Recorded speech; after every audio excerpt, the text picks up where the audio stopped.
Good evening, everyone, and welcome to The Final Word. Every night, we take a hard look at the stories and provide you with multiple points of view from here and around the world. We bring you news you can use, news you can trust. I'm Rico Hizon, and this is The Final Word on CNN Philippines. Data reveals the COVID-19 pandemic has pushed more than 2 million families into poverty in the last 3 years. As many as our kababayans suffered income and job losses. Paige Javier has this report on our kababayans living below 12,030 pesos per month. Bad weather is not an issue for Leila Tambogon as she prepares to sell vegetables. Income from her livelihood would help her construction worker husband tide over the family needs. She's thankful for the cash aid from government, but her family of 5 needs more to survive. Makaraos sa araw-araw na pamumuhay. Kaya dahil mahirap talagang buhay ngayon, lahat po ginagawa para makaahon. She says the health crisis has made things difficult, but the prices of basic goods are an added burden. Numbers from the Philippine Statistics Authority show more Filipinos joined the ranks of those living in poverty in 2021 from 2018. The percentages rose from 16.7% to 18.1%, or nearly 20 million people last year from over 17 million 3 years ago. Socio-Economic Planning Secretary Arsenio Balisacan blames the lingering health crisis. Restrictions on mobility and low earning capacity of poor households due to limited access to regular and productive jobs made the lives of Filipinos difficult. Economic managers aim to cut the poverty rate to an ambitious 9% in 2028, the year the administration ends its term. They plan to focus on job creation. Balisacan says more Filipinos will get out of poverty as the economy reopens. But while there is optimism, the Social Welfare Department admits bringing the poverty level down is challenging. The agency earlier identified over 5 million poorest families, higher than the over 3 million identified by the statistics body. The marching order of the secretaries to identify, to make sure that these two findings, or poverty incident report will really work hand in hand to identify these poor individuals and, of course, to match them with the programs of the government. The DSWD says it will review programs and tap other agencies to help the poor. Hindi lang naman assistance ang pwede natin ibigay sa mga kababayan natin na ito. Kailangan nating mabigyan din sila ng opportunity sa pagtatrabaho. The agency is also reviewing the list of conditional cash transfer program beneficiaries. But for struggling people like Leila, she hopes the cash aid will come sooner than later. Sana yung mga bilihin bumaba na. Tapos sana may dumating pang tulong.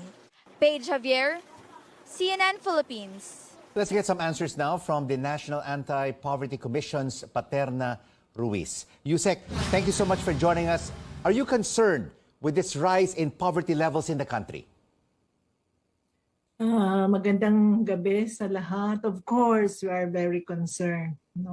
After our challenges from the lockdown and everything, we are now going through our recovery efforts, and especially in our quest to really reduce the number of Filipinos who are living in poverty. Strategically, and that is what the commission is, because there are other agencies who are looking into the immediate concerns, like the SWD, the Department of Agriculture, and with this, and the local government units, of course. And strategically, we are looking into the following.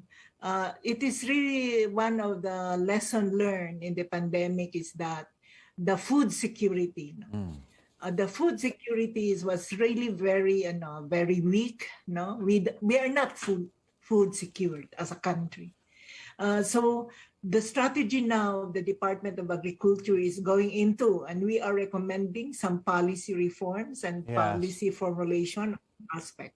And food security is indeed one of the major issues being addressed right now, ma'am, by the administration. But how, in other ways, can we improve the lives of our marginalized kababayans? Do we have to give them more cash transfers, more cash aid, more ayuda? And how can we improve, for them to also look into livelihood programs so they can also help themselves? That's right. No, the intervention of the unconditional cash transfer is really now put into review. And while it is in review, we're continuing. The DSWD is the agency tasked to distribute the cash transfer, is looking towards like the number, into increasing and putting this cash transfer into the right beneficiaries. And it has to be, I think it will be a long period of time that we will have this intervention, the unconditional cash transfer.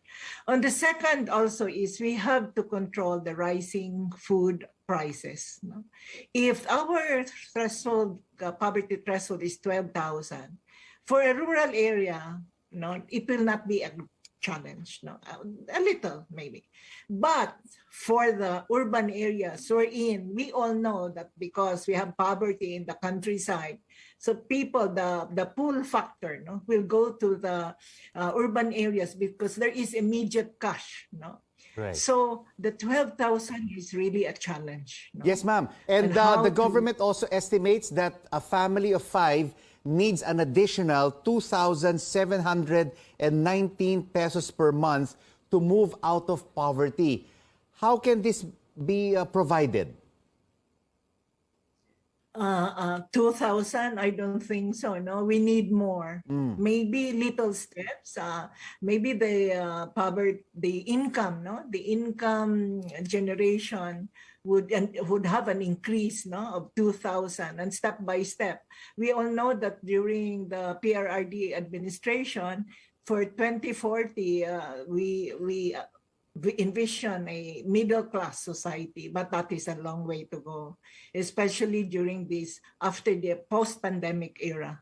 So I think 2,000, the livelihood projects in government, all the agencies are going into that. And we have to also rethink the design of our livelihood projects. It has to be connected to the economic value chain, the whole process of the economic value chain, from production to distribution to marketing and so on, and the infrastructure. And that is the challenge of the one thrust, the strategic thrust, is agricultural development. Because agricultural development should be the backbone. Any industrialized country has passed the agri-development component of their own countries. But ma'am, are our kababayans who are living below the poverty line willing to learn these livelihood projects? Or are they just waiting and dependent on ayudas and cash transfers? I don't think so. There may be an aspect, if you are desperate, you need immediate cash. But I think our people, the 14 basic sectors, who are the laylayan ng ating lipunan, I think they're very much willing to learn. We in government should guide it, should guide the direction. It should not be only like a one-time thing, like the capitalization of sari-sari store, and you will see one street where there are 10 sari-sari store, and then after 1 month, the sari-sari store closed. So that is why we have I think for me, we have an insight in our livelihood programs. We have to link it to the economic value chain. It should be strategic, It should not be only practical, but strategic in terms of, the enhancing, the role of the basic sectors in our economic life. They should not be only beneficiaries, but movers in our economy, especially in the rural areas. That's what I think. Thank you so much, rural ma'am. development is on the table. Thank you so much, ma'am, for your insights and for joining us on The Final Word. National Anti-Poverty Commission's Paterna Ruiz. President and Agriculture Secretary Bongbong Marcos has admitted that the country might, after all, need to import sugar by October.